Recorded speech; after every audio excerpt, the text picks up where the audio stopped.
হয়ে গেছে। এই যে দেখেন মাংস কাটতেছি, দেখছেন কুরবানির গোস কাটতেছি, কষাই করে দিছে আমার ম্যাডামে, কষাই বানাই নিয়েছে। আসসালামু আলাইকুম দেশ ও প্রবাসী সকল ভাই ও বোনেরা, সবাই কেমন আছেন? আমার দেশি সব ভাই ও বোনেদের অনেক অনেক ঈদের শুভেচ্ছা, ঈদ মোবারক সবাই। এই ভিডিওটা আমার কালকের করা ছিল, সেই ভিডিও আজকে আমি আপলোড দিতেছি। আমি একটা পোস্ট ছাড়ছিলাম, বলছিলাম যে আমার ম্যাডামে কুরবানি দিছে, ওই ভিডিও নিয়ে অতি শীঘ্রই আপনাকে মাসখানে আসতেছি ইনশাআল্লাহ। আর আমার এই 3 বছরের ঈদে প্রবাস জীবন কেমন কাটে, কিভাবে ব্যস্ততার মাঝখানে যায়, তাই আপনাকে মাঝখানে তুলে ধরুন, তাও বলছিলাম। তো ভিডিওর সাথে থাকুন সম্পূর্ণ। আমার সকাল থেকে একবারে রাত অবধি আমার কিভাবে ব্যস্ত সময় যায় প্রবাস জীবনে, তাই আপনাকে মাঝখানে তুলে ধরতেছি। আশা করি ভিডিওটা ভালো লাগলে অবশ্যই লাইক কমেন্ট শেয়ার করতে বলবেন না। আর হ্যাঁ, মতামত থাকলে সম্পূর্ণ ভিডিও দেখার পরে তারপরে আর কমেন্ট বক্সে মতামত রাখা যাবেন। তো এই তো পলিটিনে যত গোছ দেখতেছেন, এই গোছ কিন্তু সব মানে দুম্বা না বেড়া তা আমার জানা নাই।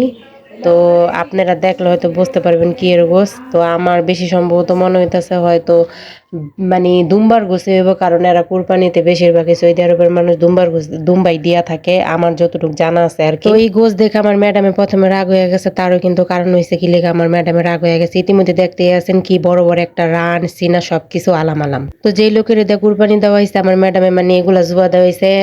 এগো হয়তো কথা ছিল ছোট ছোট করে কাইটে দিব, সেই জায়গায় বড় বড় একটা পিস করে কাইটে দিয়েছে। বাসায় হলো আমার ম্যাডামে আর আমি দুইজন মানুষ।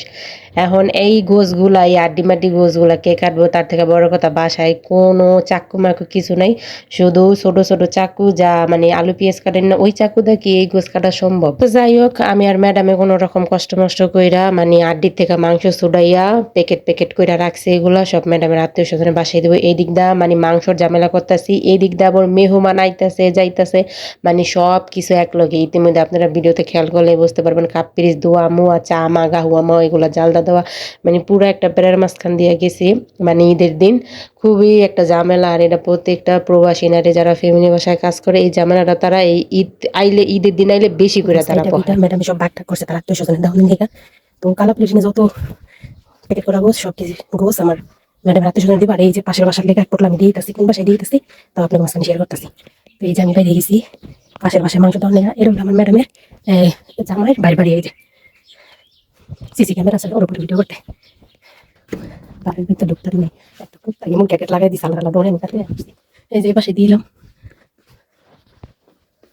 এই যে পাশে দিয়েছি, একটা বেড়ে নিয়ে গেছে। তো হইলো ম্যাডামের বাড়ির জামের বাড়ি, আমার পেতে জায়গা হইতে মাংস দিয়ে তো দিয়ে এলাম কুত্তা লেখান বাড়ির ভিতরে ঢুকতে নেই গা দৌড়ে ঠাই বাইকে বলে একটা পেটা হয়ে দিয়েছে, বেড়া বেড়ে নিয়ে গেছে। যাই আলহামদুলিল্লাহ মাংস গেলাম পাইয়া বিলে জানাছে না গেছে, দেখছি অবস্থাটা। তো ওই যে এগুলা রাইখে দিছে আমার ম্যাডামের পোলা মাইয়া সব আইব, পাটি পুটি যেতে হয় বাবার মাইয়া রাইলে এগুলা খেপসাই না খাইব, খেপসাইনটা খাইবার। এই যে আমার লেখা আধা কেজির মতো রাইখে দিছি, ম্যাডাম বলেছে আমি জাল করে রাইখা খামাই দিই, পরে গেছে তোর মতো তুই রাইখা দিই, তোর বেশি রাখিনি। এই যে আধা কেজির মধ্যে রাইখে দিছি আমার লেখা আলাদা করে, আমি একদিন জাল করে পরে রান্না করে খাবো ইনশাল্লাহ। এই ভিডিও আপনার মাঝখানে এই রেসিপি ভিডিও দিব যেদিন আমি এই কথা রান্না করে খাবো। আর আজকের লেখা ম্যাডামে অল্প একটু রাইখে দিছে রান্নার লেখা, দুপুরে রান্তারে বা না রান্তারে হারি শিশু ঠিক নাই, যে ব্যস্ততার ভিতর দিয়ে যাইতেছে। যাই হোক আলহামদুলিল্লাহ। এই তো সকালের একচুট কাম যা ছিল সব সাইরা গাও গোসল দিয়া নামাজ পইরা তো সকালের নাস্তা খেজুর দিয়ে শুরু করলাম বিসমিল্লাহ বুইলা আলহামদুলিল্লাহ।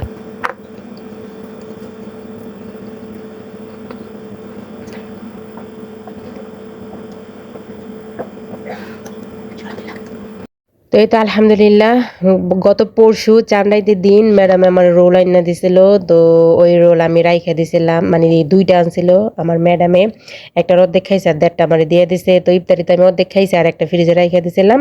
তো খেজুর খাওয়ার পরে এই রোল মানে সকালের নাস্তা হিসেবে খাইতেছি, আর সাথে রং চা বানামু, রং চা দিয়া এই রোলটা খাওয়ার জন্য। তো এই তো চা বানাই নিয়েছি।